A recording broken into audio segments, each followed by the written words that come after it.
you tired of searching for the most effective rig and you're still not catching any fish? Well, this video is for you. Keep watching till the end, guys. Thank you for clicking this video. My name is Jake and welcome to Dronecast Pinoy channel. So what I've done is I've ordered online this one from Wiggle Your Worm Rigs. I've been ordering stuff from them online, and within 2 to 3 days the delivery is very fast and efficient, no dramas at all. And I've got 3 of them, candy floats from Wiggle Your Worm. Different types of hooks for different types of fish that we want to catch. For whiting, I use this long shank hook. For bream or flathead, this one. And for jewfish or bigger fish, a bigger circle hook as well. And for tailor, we can do snelled hooks with stronger line. With this one, I'm just using 8 pound. So just for demonstration purposes, I'm gonna use this mono yellow colored line by Jarvis Walker for more visibility. I'm just gonna make this very easy and simple for you to understand, guys. So just here, I'm just gonna make a loop like this.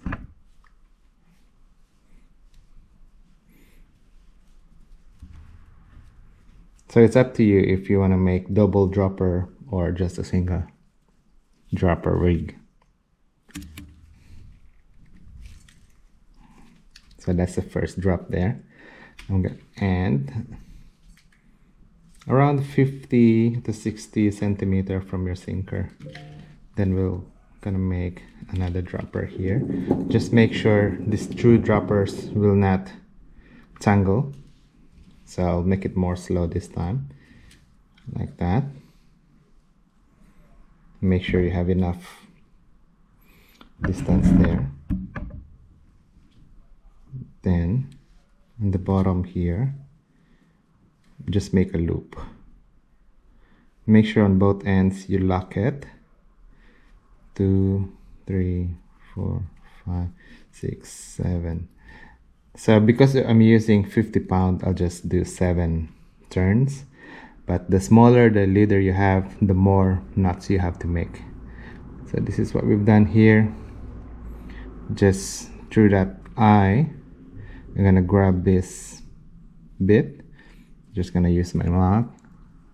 Then it's gonna become like this, and then just wet this with saliva. And then start pulling that one, or with water. I don't even have to do that. So here we go, we've got 2 loops. First drop, second drop, and the sinker. So I'm just gonna cut this here, maybe around 70 centimeters from your dropper first drop. Cut that one. Then we'll connect that with our swivel. So I can use uni knot, which is for me the most effective knot, or you also can do clinch knot or any types of knot. So this is just the uni knot we're doing. 5, that'll do.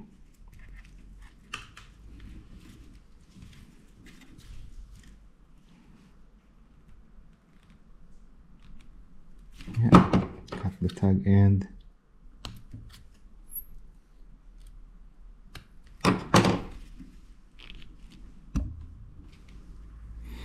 And then here in your dropper loop, you can use green or pink or 2 pinks, but for me this is too big because I don't have the smaller green already anymore. So I'm just gonna use this one pink here, and then you feed that through the line.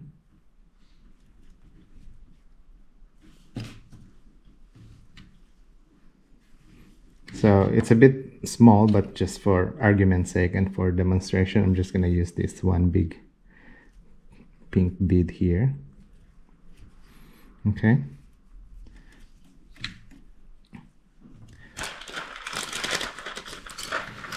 And then this one. candy floats. So this is very effective, as you can see with the color, guys. It's very, you know, it's gonna attract a lot of fish. It's very shiny and it looks like seashells in the surf, so that's gonna attract the whiting and any fish actually.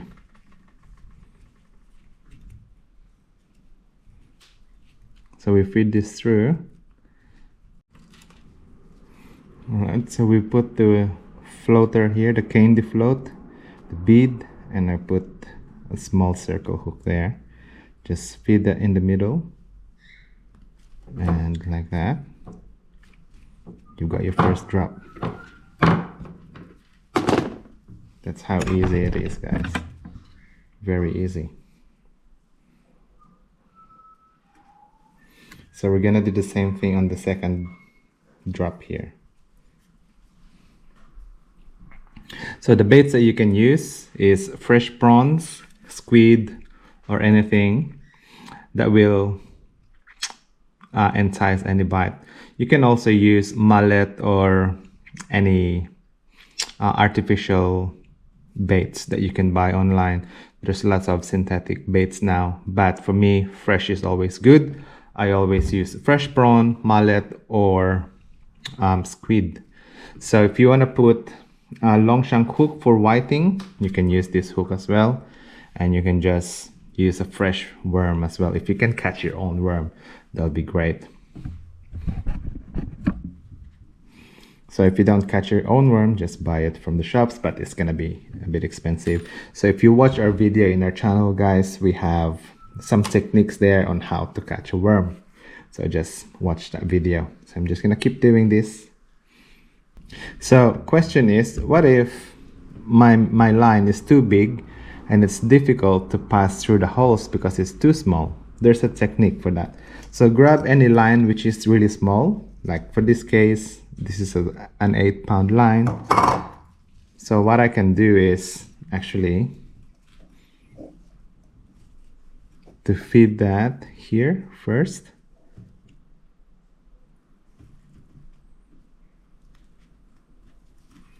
And then grab this other end of your loop. See the yellow line there? And then feed it through again to your floater.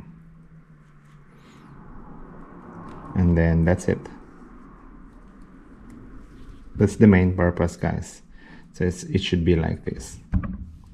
Then what I'm gonna do is I'm just gonna pull this, so it's gonna feed that floater. So just one fishing hack that I've learned over the years. We're gonna do the same thing here as well for this other bead.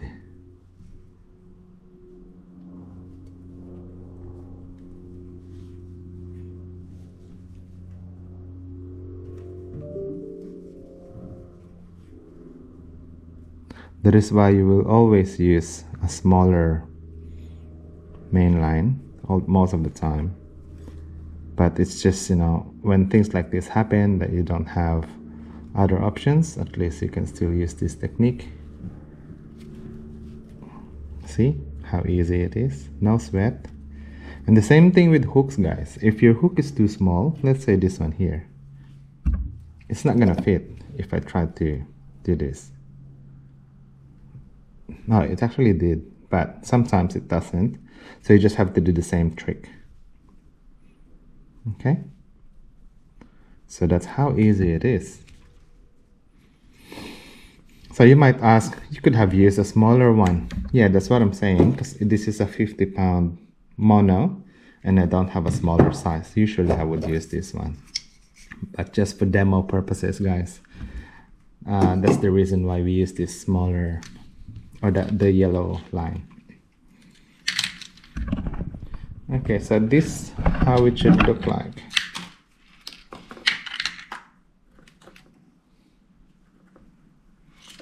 And then here, that's it connecting to your main line. So you can do another uni nut there as well. And right at the end of your line will be your sinker. So in this case, I'm gonna use size a 1 ounce sinker. You can change that to a pyramid sinker or a grapnel sinker or any type of sinker that your rod is able to cast. So I'm just gonna put a snap swivel here. This time I'm gonna show you an improved clinch knot. So just through the loop here on your swivel. Then 1, 2, 3, 4, 5. Usually 5 is okay for 50-pound mono, but if it's smaller, or let's say 30-pound, you need to do at least 10 wraps. Then I would always moisten this with saliva, or you can just dip this in the water when you're fishing, then slowly pull that like so. Okay, yeah, that's not gonna go anywhere. Then we're just gonna cut the tag end, and then now we can connect our sinker just like so.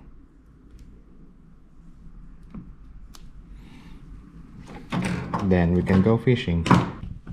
So if we cast that, it's gonna be like this, guys. See how it is very attractive because of the bright color of the candy float, and it's not gonna tangle because you have enough distance from this first loop to the second loop. So when you try to store this, let's talk about storing a rig. So in your fishing rod, you can just do this, 2 hooks tied together, and then take off your bump sinker, and then this one here, you can just hook that in your what you call this one, guides, not in your ceramic ring, but in your guide, in your fishing hook, in your fishing line. Then this one here goes like this. Then you can store this in your car or in your garage. Always after fishing, try to rinse everything, although these are rust-free materials, but I still want to wash them every after use, because you could still use that in the next trip. Also your bump sinkers, you can always reuse them again. So this is the candy floats that we're using. So I've ordered 3 already because it's kind of hard and difficult to get these items online. Yeah, so if you have any questions, drop down in the comment section, and please watch this other video if you want to catch more fish from the surf. I'll see you in the next video, guys. Thanks for watching.